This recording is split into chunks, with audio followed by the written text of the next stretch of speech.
Now when we graph absolute values, what we're going to do is we're going to start by finding the vertex, by finding that HK. Then we're going to use slope or a table of values, and I'll show you what I mean by slope in just a second. So first, let's start by finding our vertex, h comma k.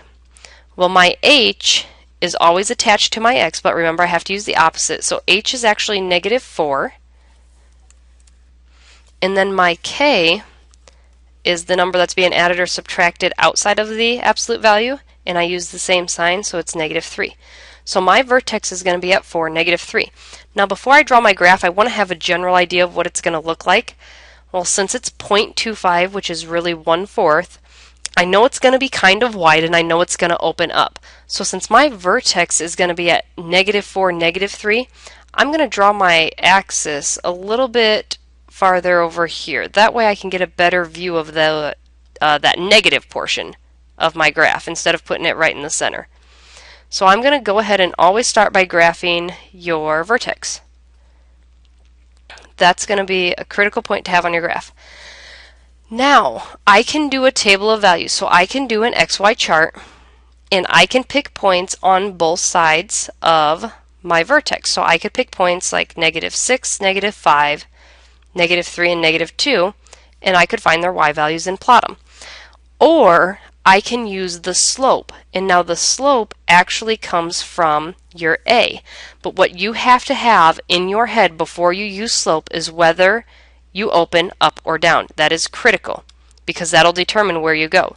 So since our slope opens up and my slope is 1/4, I'm going to go up 1/4 in both directions. So I have to go up 1 to the right 4, and I have to go up 1 to the left 4. Now yes, I realize that this is technically a -1/4 slope, but it still works that way, which is why I said you have to understand if you open up or down.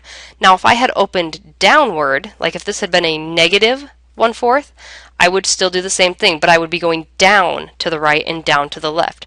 So you always want to make sure you know if it opens up or down first. Once you get your points, you can plot them, and always make sure that when you're doing absolute values, it looks like some version of a V. So that would be our graph for this one. Now I want you to go ahead and pause the video and see if you can graph these two functions. On the first one, I started by finding my vertex to be at 1. Remember, take the opposite sign, and then 0.5. Then I decided that it opens up and that my slope, which, yes, you have to think about, you will have a positive and negative slope on your two pieces, but the slope was 2. So I did my XY axis, and on my x-axis I went by ones, and on my y-axis I actually went by halves. So when I plotted my vertex, I went over 1 and up a half, and then my slope of 2, so I had to go up 2, 1, 2, and over 1. And now to get the other half of my graph, I had to go up 2 and over the other direction 1, so up 2 and over 1. Draw in my graph, and notice that it is the shape of a V, which is what it should be, and I've got my vertex where it needs to be and my slope where it needs to be. Then on the last one here, my vertex is at 0, 2 because there's no number in here, so my h is 0, and then my k was 2.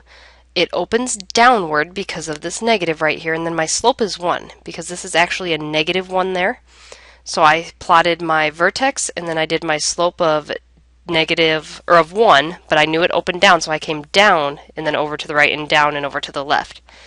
Again, I just used the same scales I had on the last graph, so I went down 1, over 1, down 1, over 1, both directions in order to get my graph. So when you're doing absolute values, you always want to look at your A, your H, and your Ks and use those pieces of information to figure out how your graph should be put on your coordinate plane.